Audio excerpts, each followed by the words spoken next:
अस्सलाम वालेकुम दोस्तों, तुसी वेखदे पने हमारा वतन पंजाब टीवी ते मैं तोड़ा मेजबान अली शेर। जिवें कि डेली दी निस्बत नाल दोस्तों नु वीडियो मिलदी आई माशाअल्लाह जोड़ा जोटियां दा वीडियो ते लगा होया सी। ਅੱਜ ਜਿਹੜੀਆਂ ਗੱਲਾਂ ਹੋਣਗੀਆਂ ਇਨਸ਼ਾਅੱਲਾ ਉਹ 100% ਹੋਣਗੀਆਂ, ਉਹਨਾਂ ਦੇ ਵਿੱਚ ਫਰਕ ਨਹੀਂ ਹੋਵੇਗਾ। ਅੱਲਾ ਦੇ ਹੁਕਮ ਨਾਲ ਆਪਣੀ ਵੀਡੀਓ ਦੇ ਵਿੱਚ ਅੱਜ ਤੋਂ ਪਹਿਲੇ ਕਿਸੇ ਦੋਸਤ ਦਾ ਕੋਈ ਆਪਣਾ ਚੈਲੰਜ ਹੁੰਦਾ ਹੈ, ਕੋਈ ਲੈਣ ਦੇਣ ਦਾ ਮੁਤਾਲਬਾ ਹੋਵੇ, ਕਿਸੇ ਗੱਲ 'ਚ ਫਰਕ ਆਵੇ ਤਾਂ ਬਿਲਕੁਲ ਦੱਸਣਾ ਚਾਹੀਦਾ ਹੈ। ਇਹ ਦੋਸਤੋ ਜਿਹੜੀ ਅੱਜ ਗੱਲ ਹੋਣ ਲੱਗੀ ਹੈ ਨਾ, ਇਹ ਤਕਰੀਬਨ ਸਾਡਾ ਜ਼ਿੰਦਗੀ ਦਾ ਬਹੁਤ ਵੱਡਾ ਹਿੱਸਾ ਹੈ।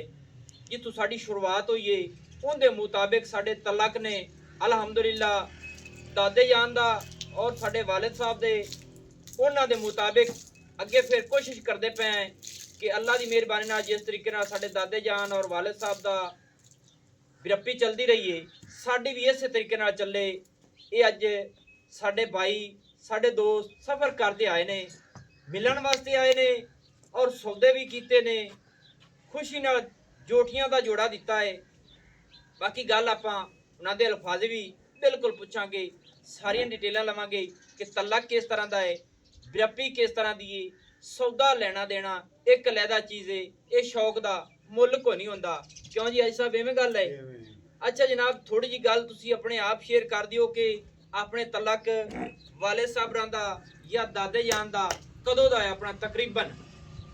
जो दादे लाऊं जो चला हुंदा दादे लाऊं कम से कम इस गल नूं हो गए उसे तकरीबन 50-60 साल तो हो गई उसी।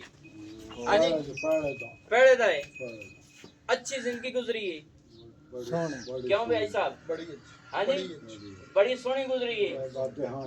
अगू भाई मोहम्मद अहमद नाल मोहम्मद खान नाल राबता होया है ते वो मिलन वास्ते भी आए ने।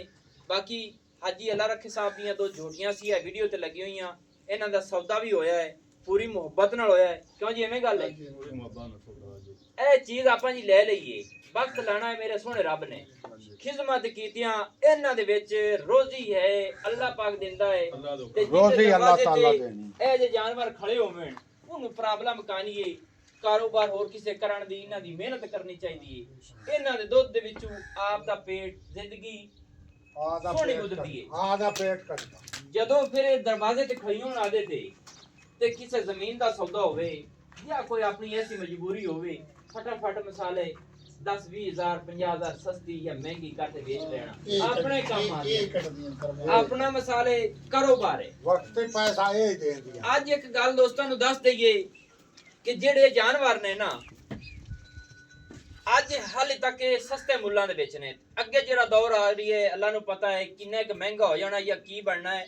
जिंदे दरवाजे ते जानवर खड़े हुए इंशाल्लाह मैं वाजे आखदा अपनी को बिल्कुल नवाब बंदा है और उनकी जरूरत अल्लाह पाक पूरी करेगा।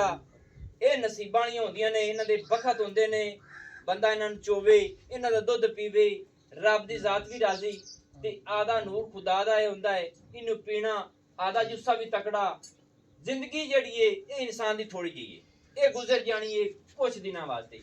ते वीडियो दोस्तों बनाने दा मकसद ये सी कि साडे यार जेहड़े आए ने साडे भाई, इन्हां दी वीडियो चैनल दे विच लगदी फिरे, ਜਦੋਂ ਵੀ ਅਸੀਂ ਸਾਡਾ ਦਿਲ ਕਰੇ ਚੈੱਕ ਕਰਨ ਵਾਸਤੇ ਅਸੀਂ ਖੁਦ ਕੱਢ ਕੇ ਵੇਖ ਲਈਏ। ਆਹ ਦੋ ਜੋਟੀਆਂ ਨੇ, ਅੱਲਾਹ ਪਾਕ ਇਹ ਸਾਡੇ ਭਰਾਵਾਂ ਦੇ ਨਸੀਬ ਕਰਨੇ। ਹੋਰ ਵੀ ਕੋਸ਼ਿਸ਼ ਕਰਨੇ ਆ ਜਿਹੜੀਆਂ ਮੁਫਤਾਂ ਨਾਲ ਜੋਟੀਆਂ ਲੱਭਦੀਆਂ ਨੇ ਲੈ ਕੇ ਦਿਸਾਂ ਹੈ ਤੇ ਅੱਲਾਹ ਪਾਕ ਇਹਨਾਂ ਨੂੰ ਬਖਤ ਲਾ ਸੀ। ਦੁਆ ਕਰਨਾ ਆਪਣਾ ਹੱਕ ਬਣਦਾ ਹੈ, ਅੱਲਾਹ ਇਹਨਾਂ ਨੂੰ ਬਦ ਨਜ਼ਰ ਤੋਂ ਬਚਾਵੇ ਔਰ ਆਪਣੀ ਰਹਿਮਤ ਦੇ ਸਦਕੇ ਨਾਲ ਇਹਨਾਂ ਨੂੰ ਬਖਤ ਲਾਵੇ।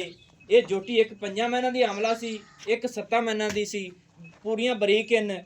ਤੇ ਅੱਗੇ ਵੀ ਗੱਲ ਸ਼ੇਅਰ ਕਰਦੇ ਜਾਈਏ ਕਿ ਅੱਜ ਇਹਨਾਂ ਨੂੰ ਕੋਸ਼ਿਸ਼ ਕਰਨ, ਅੱਗੇ ਇਹਨਾਂ ਤੇ ਮਿਹਨਤ ਕਰਨ, ਇਨਸ਼ਾਅੱਲਾ ਕੁੱਲ ਫਲ ਅੱਲਾ ਦੀ ਜ਼ਾਤ ਲਾਉਣ ਵਾਲਾ ਹੈ। ਤੇ ਨੰਬਰ ਜਿਹੜਾ ਆਪਣਾ ਨੋਟ ਕਰ ਲੈਣਾ ਹੈ, ਅੱਗੇ ਵੀ ਚੱਲਨੇ ਆ, ਮੱਝਾਂ ਵੇਖਣੇ ਆ, ਨਸੀਬ ਦੀ ਗੱਲ ਹੈ। ਜਿਹੜੀਆਂ ਬਣੀਆਂ ਇਨਸ਼ਾਅੱਲਾ ਵੀਡੀਓ ਦੋਸਤਾਂ ਨੂੰ ਸ਼ੇਅਰ ਜ਼ਰੂਰ ਕਰਾਂਗੇ। ਨੰਬਰ ਜਿਹੜਾ WhatsApp ਵਾਲਾ ਹੈ 0301 6529 776 सिलो जिला पाक पतन शरीफ है, डाकखाना होता चक है।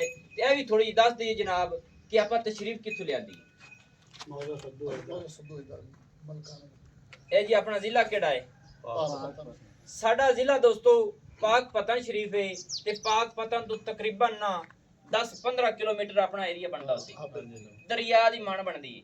तुसी परले पासे ने असी उरले पासे हैं, इंज गल है। ते शौक दा दोस्तों मुल्क को नहीं हुंदा, ਮੈਨੂੰ ਦਿਓ इजाजत नवी और अच्छी बेहतरीन वीडियो लेकर हाजिर होऊंगा। अल्लाह हाफिज। पाकिस्तान जिंदाबाद।